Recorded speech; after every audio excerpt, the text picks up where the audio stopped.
আজকে সকালের নাস্তা বানালাম, তারপরে দুপুরের লাঞ্চ তৈরি করলাম, এখন হচ্ছে সন্ধ্যার নাস্তা তৈরি করলাম। এই দেখেন সন্ধ্যার নাস্তার ভিতরে আইটেম আছে ম্যাঙ্গো, তারপরে চটপটি, তারপরে আছে বেলি ফুল। ও আপনারা ভাবছেন যে বেলি ফুল আমি কেন বলছি, আসলে দেখুন এগুলো কি সুন্দর বেলি ফুলের মতো ফুটে উঠেছে। এটা হচ্ছে চিপস, এর উপরে সামান্য একটু চিনি দেওয়া হয়েছে।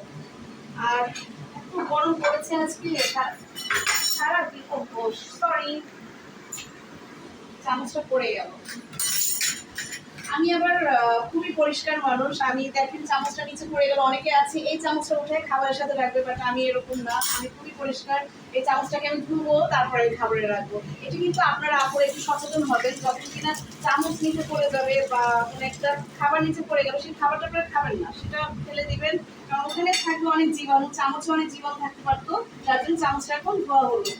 তো এত সারাদিন এত গরম, দেখেন উপরে ফ্যান ছাড়িয়ে দেওয়া হয়েছে, প্রচন্ড রকমের গরম। আর আমরা মেয়েরা কিন্তু সবসময় সাজুগুজু করে থাকতে পারি না, আমাদের যে সবসময় পরিপাটি হয়ে থাকতে হবে সেটাও আমরা পারি না, কারণ আমাদের মেয়েদেরকে কাজ করতে হয়, সবসময় রান্নাঘরে কাজ করা লাগে। রান্নাঘরে কাজ করলে কি সাজা যায় আপনারাই বলেন? এই জন্য দেখুন নন মেকআপ আমি চলে আসছি আপনাদের সামনে।